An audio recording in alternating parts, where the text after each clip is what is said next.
नमस्कार विद्यार्थी मित्रांनो, स्टडी MPC या चॅनलमध्ये आपलं पुन्हा एकदा स्वागत आहे. विद्यार्थी मित्रांनो, आपण प्रश्नोत्तरे पाहत आहोत. या अगोदर नदी प्रणाली, खनिज संपत्तीवरती आपण अत्यंत महत्त्वपूर्ण क्वेश्चन कव्हर केलेले आहेत. कारण या दोन टॉपिक्सवरती कन्फर्म एकतरी प्रश्न असतो, त्यामुळे ते लेक्चर पाहून घ्या. आज आपण महाराष्ट्रातील ऊर्जा साधन संपत्ती या संदर्भात महत्त्वपूर्ण असे क्वेश्चन आपण या लेक्चरमध्ये पाहणार आहोत. सो लेक्चरला सुरुवात करण्या अगोदर जर तुम्ही या स्टडी MPC या चॅनलला नवीन असाल विद्यार्थी मित्रांनो, तर चॅनल आवर्जून सबस्क्राईब करून ठेवा आणि शेजारी बेल आयकॉन प्रेस करून नोटिफिकेशन ऑल करून ठेवा, जेणेकरून अशाच नवनव्या लेक्चरचे अपडेट तुम्हाला मिळत जाईल. पहिला प्रश्न आहे, भारतातील एकूण दगडी कोळशाच्या साठ्यापैकी किती टक्के साठा महाराष्ट्रात आहे? एकूण दगडी कोळशाच्या साठ्यापैकी किती टक्के साठा हा महाराष्ट्रात आढळतो? हा पहिला प्रश्न आहे. त्याचे ऑप्शन दिलेले आहेत आपल्याला. एक दिलेला आहे 2 पर्यायामध्ये दिलेला आहे 4%, 3 पर्याय 8%, 4 पर्यायमध्ये दिलेला आहे 12%. तर भारतातील एकूण दगडी कोळशाच्या साठ्यापैकी महाराष्ट्रात जो साठा आढळतो तो 4% आहे. लक्षात ठेवा, महत्त्वपूर्ण आहे. त्यानंतर क्वेश्चन 2, पुढीलपैकी कोणत्या जिल्ह्यात दगडी कोळशाचे साठे आढळत नाही? महाराष्ट्र राज्यामध्ये दगडी कोळशाचे साठे आढळतात. ते कोणकोणत्या जिल्ह्यामध्ये आढळतात? ऑप्शनपैकी एक असा जिल्हा आहे ज्या जिल्ह्यामध्ये दगडी कोळशाचे साठे आढळत नाही. 1 नागपूर, 2 चंद्रपूर, 3 यवतमाळ, 4 नांदेड. तर या प्रश्नाचं उत्तर आहे नांदेड जिल्ह्यामध्ये दगडी कोळशाचे साठे आढळत नाहीत. ओके. प्रश्न 3, कोणत्या नदीच्या खोऱ्यामध्ये दगडी कोळशाचे साठे आढळून येतात? विदर्भातील नदी प्रणाली आहे, त्या नदी खोऱ्यांच्यामध्ये दगडी कोळशाचे साठे आढळून येतात. ऑप्शनमध्ये दिलेले आहे आपल्याला तापी, ब वर्धा, क वैनगंगा, ड गोदावरी आणि आपल्याला पर्याय दिलेले आहेत. 1 अ व ड, 2 ब व ड, 3 दिलेला आहे क व ड आणि 4 दिलेला आहे ब व क. तर विदर्भामध्ये तापी फ्लो होत नाही, गोदावरीसुद्धा फ्लो होत नाही. ओके. सो ऑप्शन ब आणि क बरोबर आहे. वर्धा आणि वैनगंगा नदीच्या खोऱ्यामध्ये दगडी कोळशाचे साठे आढळून येतात. IMP प्रश्न आहे, लक्षात ठेवा. प्रश्न 4 आहे, महाराष्ट्रात सर्वात मोठे दगडी कोळशाचे साठे कोणत्या जिल्ह्यात आहेत? मोठ्या प्रमाणात, विपुल प्रमाणात दगडी कोळशाचे साठे महाराष्ट्रामधील कोणत्या जिल्ह्यामध्ये आढळतात? अ चंद्रपूर, ब गडचिरोली, क गोंदिया, ड यवतमाळ. या प्रश्नाचं उत्तर आहे चंद्रपूर जिल्ह्यामध्ये सर्वाधिक मोठ्या प्रमाणात साठे दगडी कोळशाचे आढळतात. लक्षात ठेवा. प्रश्न 5 आहे, महाराष्ट्रात सर्वात मोठे दगडी कोळशाचे साठे डॉट डॉट येथे आहेत. आपल्याला चौथ्या प्रश्नामध्ये आपण कोणत्या जिल्ह्यामध्ये सर्वाधिक साठे आढळतात हे पाहिलं. आता कोणतं ठिकाण आहे तिथं सर्वाधिक साठे आढळतात? अ तुमसर, ब बल्लारपूर, क रामटेक आणि ड गोंडपिंपरी. या प्रश्नाचं उत्तर आहे बल्लारपूर. बल्लारपूर येथे मोठी खाण आहे दगडी कोळशाची.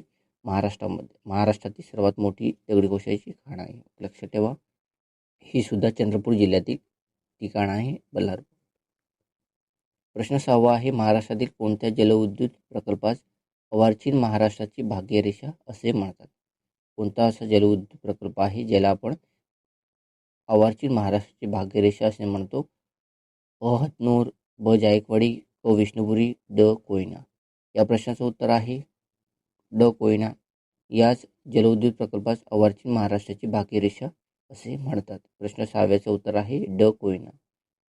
7वा प्रश्न आहे, मुंबई हाय हे तेलवी क्षेत्र मुंबईच्या कोणत्या दिशेला व मुंबईपासून किती किलोमीटर अंतरावर स्थित आहे? अत्यंत महत्त्वाचा प्रश्न आहे. हा प्रश्न 2दा रिपीट झालेला आहे. ओके. सो तुम्हाला हा प्रश्न रिपीट होण्याची शक्यता खूप जास्त आहे. पर्याय बघूया. ऑप्शन ए मध्ये दिलेला आहे पूर्व व 189 किलोमीटर, ब पश्चिम व 176 किलोमीटर, क ऑप्शन उत्तर व 238 किलोमीटर व ड ऑप्शन आहे वायव्य व 180 किलोमीटर. तर मुंबई हाय हे तेलवी क्षेत्र मुंबईच्या पश्चिमेला आणि 176 किलोमीटर अंतरावर स्थित आहे. सो प्रश्न 7चं उत्तर आहे ब. लक्षात ठेवा, इम्पॉर्टंट क्वेश्चन आहे. ओके. प्रश्न 8 आहे, कोयना जलाशयात लेक टॅपिंगचा पहिला प्रयोग कोणत्या साली करण्यात आला? लेक टॅपिंगचा पहिला प्रयोग कोणत्या साली करण्यात आला कोयना जलाशयात? अ 3 फेब्रुवारी 1996, ब 8 मार्च 2004, क 13 मार्च 1999 आणि ड आहे 15 एप्रिल 2001. तर या प्रश्नाचं उत्तर आहे 13 मार्च 1999. प्रथमच भारतामध्ये लेक टॅपिंगचा प्रयोग करण्यात आला, तो कोयना जलाशयात करण्यात आला. लक्षात ठेवा, लेक टॅपिंग म्हणजे काय हे जर समजून घ्यायचं असेल तर भारतातील ऊर्जा साधन संपत्ती हे लेक्चर जरूर पहा. इम्पॉर्टंट हा पार्ट आहे. जास्त करून आपल्याला मुख्य परीक्षेसाठी MPSC अत्यंत GS4साठी हा अत्यंत महत्त्वाचा पाठ आहे. ओके. प्रश्न 9 आहे, जगातील कोणत्या देशाने प्रथम पवन ऊर्जा निर्मितीची सुरुवात केली? पवन ऊर्जा निर्मिती करणारा देश कोणता आहे? ऑप्शनमध्ये दिलेले आहेत. अ इस्रायल, ब डेन्मार्क, क स्वीडन आणि ड अमेरिका. तर या प्रश्नाचं उत्तर आहे डेन्मार्क. डेन्मार्क देशाने प्रथम पवन ऊर्जा निर्मितीची सुरुवात केलेली आहे. ओके, लक्षात ठेवा, क्वेश्चन खूप इम्पॉर्टन्स आहे. प्रश्न 10 आहे, खालीपैकी कोणता पर्याय अचूक आहे? आपल्याला अचूक पर्याय यापैकी ओळखायचा आहे. एका बाजूला औष्णिक विद्युत केंद्र आणि ती औष्णिक विद्युत केंद्र कोणत्या जिल्ह्यामध्ये स्थित आहेत? अ दिलेला आहे चोला, हे औष्णिक विद्युत केंद्र मुंबईमध्ये.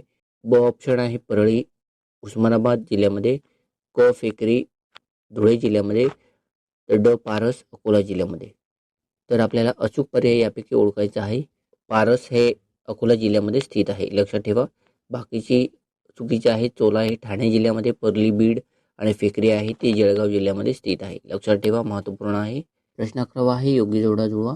दगडी कोळशाच्या साठ्यासंदर्भात हा जोड्या लावायचा क्रम आहे. एका बाजूला जिल्हा आणि त्या जिल्ह्यामध्ये आढळणारे दगडी कोळशाचे साठे ही ठिकाणं दिलेली आहेत. ओके. क चंद्रपूर, यवतमाळ, नागपूर हे जिल्हे आणि 1, 2, 3 ते ठिकाणं दिलेली आहेत, लक्षात ठेवा. सो जर व्यवस्थित महाराष्ट्रातील ऊर्जा साधन संपत्ती हे लेक्चर पाहिलं असेल तर त्यामध्ये व्यवस्थितरित्या हे कव्हर केलेलं आहे. ऑप्शन 3 या प्रश्नाचं उत्तर आहे. चंद्रपूर जिल्ह्यामध्ये जे साठे आढळतात ते सास्ती, वरोडा, मांजरी. यवतमाळ जिल्ह्यामध्ये आष्टोणा, चिंचोली, ढानकी आणि नागपूर जिल्ह्यामध्ये साठे आहेत ते उंबरेड, सावनेर आणि कामठी. ओके. प्रश्न 12 आहे, कोणत्या साली बॉम्बे या क्षेत्रात कोणती पहिली विहीर खोदण्यात आली? एका बाजूला यस दिलेलं आहे आणि कोणती विहीर खोदण्यात आली त्या विहिरीचं नाव दिलेलं आहे.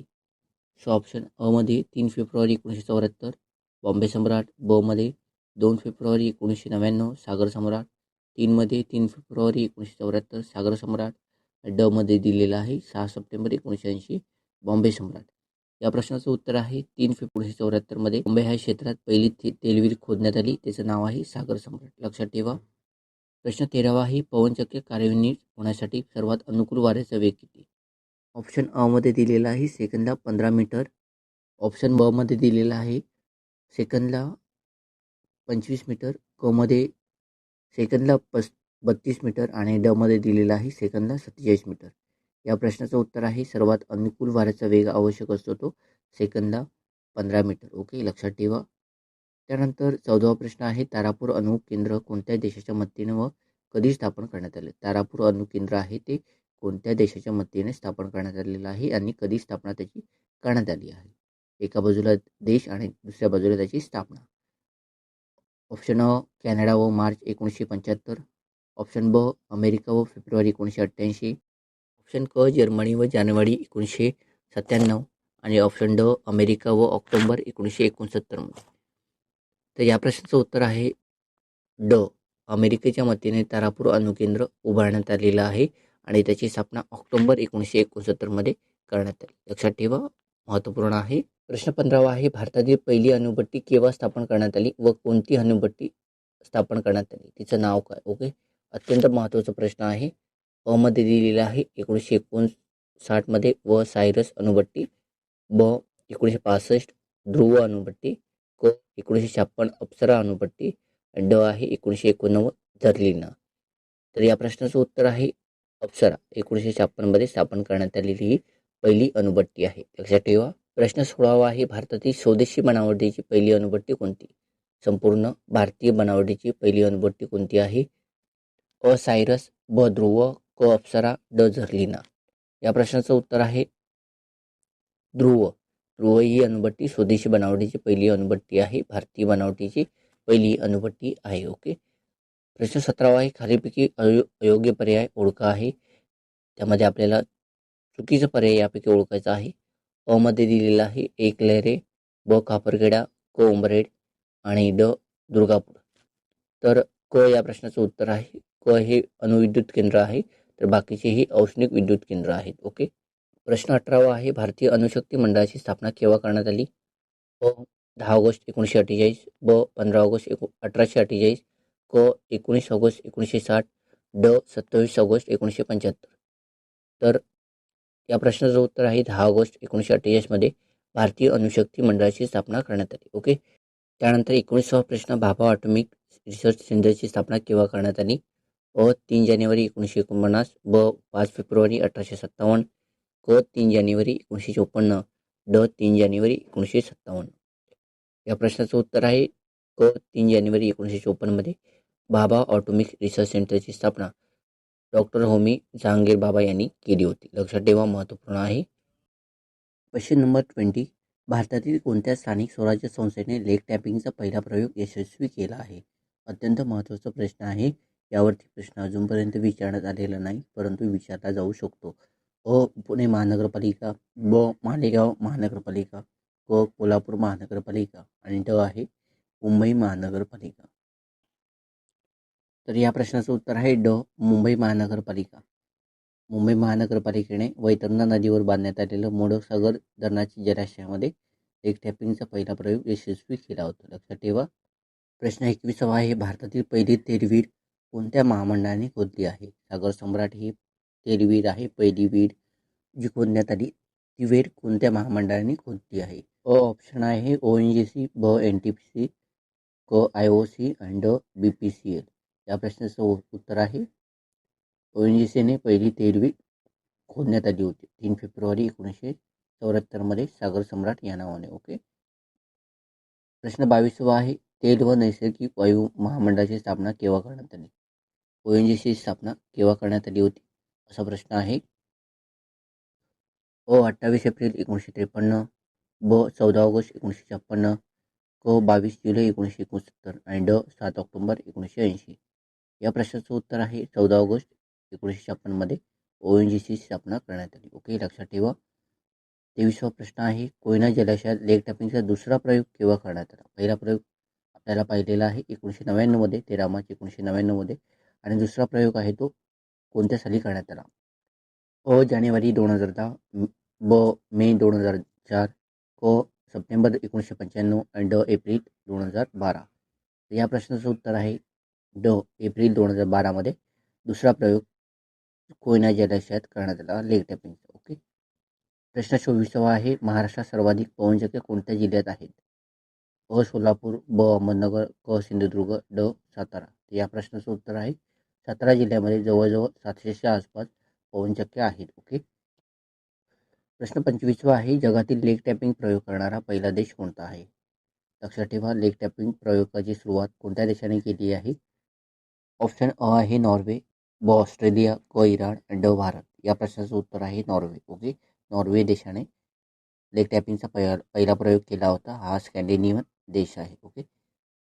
प्रश्न आहे 26वा, दगडी कोळशाचे प्रकाराचे त्यांच्या उच्च प्रतीनुसार योग्य उतरता क्रम ओळखा. म्हणजे कार्बनचं प्रमाण किती प्रमाणात आहे यानुसार त्याचा उच्च आणि सर्वात कमी दर्जा ठरतो. त्यानुसार त्याचा क्रम आपल्याला लावायचा आहे उतरत्या क्रमानुसार, सर्वात जास्त कार्बन ते कमी कार्बनपर्यंत. ऑप्शन अ मध्ये दिलेला आहे प्रकार त्याचे अँथ्रासाइट, पीट, लिग्नाइट, बिट्युमिनियस, ब ऑप्शन पीट, बिट्युमिनियस, लिग्नाइट, अँथ्रासाइट, क ऑप्शन लिग्नाइट, बिट्युमिनियस, पीट, अँथ्रासाइट आणि ड ऑप्शन आहे अँथ्रासाइट, बिट्युमिनियस, लिग्नाइट, पीट. या प्रश्नाचं उत्तर आहे अँथ्रासाइट, बिट्युमिनियस, लिग्नाइट, पीट असा योग्य क्रम आहे, उतरता क्रम. 27वा प्रश्न आहे, अयोग्य पर्याय ओळखायचा आहे आपल्याला. 27व्या प्रश्नामध्ये एका बाजूला औष्णिक विद्युत केंद्र आणि त्या विद्युत केंद्रामध्ये विद्युत क्षमता किती आहे त्या विद्युत केंद्राची? अ एकलहरे, ब फेकरी, क खापरगेडा आणि ड पारस. एकलहरेची 910 दिलेली आहे, फेकरी 482, खापरखेडा 520 आणि पारस आहे 62.5. या प्रश्नाचं उत्तर आहे खापरखेडा. खापरखेड्याची जी विद्युत क्षमता आहे ती 420 मेगावॅट आहे. खापरखेडा आहे नागपूर जिल्ह्यामध्ये स्थित आहे. लक्षात ठेवा. एकलेरे आहे ते नाशिक, फेकरी जळगाव आणि पारस अकोला. त्यानंतर योग्य जोड्या जुळवा. एका बाजूला जिल्हा, दुसऱ्या बाजूला त्या जिल्ह्यामध्ये पवनचक्क्या कोणकोणत्या ठिकाणी आढळतात ती ठिकाणं दिलेली आहेत. सिंधुदुर्ग जिल्ह्यामध्ये पवनचक्क्या ज्या ठिकाणी आढळतात ती ठिकाणं आहेत Vijaydurg, Devgad. Okay. So option 1 आणि 2 जातो. ओके. सातारा जिल्ह्यामध्ये मनकुसवडे, चाळकेवाडी, ठोसेघर आणि माळेवाडी हे 4 ठिकाणे आहेत. त्या ठिकाणी पवनचक्क्या आहेत. ओके. सो पर्याय 3 ही योग्य जोडी आहे. ओके, लक्षात ठेवा. आणि सांगली जिल्ह्यामध्ये गुढे पाचगणी आणि ढालगाव. प्रश्न 29वा आहे, महाराष्ट्रातील पहिले स्थापित जलविद्युत केंद्र कोणते? अत्यंत महत्त्वाचा प्रश्न आहे. पहिले जलविद्युत स्थापित केंद्र कोणतं आहे? अ खोपोली, ब कोयना, क पानशेत, ड वरसगाव. या प्रश्नाचं उत्तर आहे खोपोली. खोपोली येथे पहिले स्थापित जलविद्युत केंद्र आहे महाराष्ट्रात. ओके. प्रश्न 30वा आहे, भारतात पवन ऊर्जा निर्मितीच्या उत्पादनास केव्हापासून सुरुवात झाली? अ 1970, ब 1997, क 2004 आणि ड 2014. तर 1997 पासून भारतामध्ये पवन ऊर्जा निर्मितीच्या उत्पादनास सुरुवात झाली. या प्रश्नाच्या अँगलने अनेक प्रश्न येऊ शकतात, जसं की 2022पर्यंत भारत सरकारने पवन ऊर्जा निर्मितीद्वारे 60 गिगावॅट ऊर्जा निर्मितीचं लक्ष ठेवण्यात आलेलं आहे. हा एक प्रश्न. त्यानंतर उत्पादित पवन ऊर्जा उत्पादनामध्ये महाराष्ट्राचा कितवा क्रमांक लागतो किंवा प्रत्येक राज्याची पोझिशन हा उत्तराचा क्रम किंवा जोड्या लावामध्ये प्रश्न विचारला जाऊ शकतो. तामिळनाडू, महाराष्ट्र, गुजरात, कर्नाटक आणि राजस्थान ही 5 अग्रेसर राज्य आहेत. ओके, पवन ऊर्जा निर्मितीच्या उत्पादनामध्ये. त्यामुळे परीक्षेला जाताना अपडेट रिपोर्ट पाहून जा. गुगलमध्ये सर्च करून तुम्हाला मिळून जाईल तिथं. त्याचप्रमाणे भारताचा जगामध्ये कितवा क्रमांक लागतो पाहून घ्या तुम्ही, गुगलला सर्च करा, तिथं मिळून जाईल तुम्हाला. तो असे 30 प्रश्न आपण यामध्ये कव्हर केलेले आहे. जर तुम्हाला हे लेक्चर आवडलं असेल, लाईक करा, कमेंट करा आणि जास्तीत जास्त विद्यार्थी मित्रांना शेअरसुद्धा नक्की करा. लेक्चर समाप्तीपूर्वी जर अजूनपर्यंत चॅनलला सबस्क्राईब केलं नसेल तर चॅनल आवर्जून सबस्क्राईब करून ठेवा आणि शेजारी बेल आयकॉन प्रेस करून नोटिफिकेशन ऑल करून ठेवा, जेणेकरून अशाच नवनवीन लेक्चरचे अपडेट तुम्हाला मिळत जाईल. तुर्तास थांबू, इथंच भेटू पुन्हा पुढे लेक्चरमध्ये.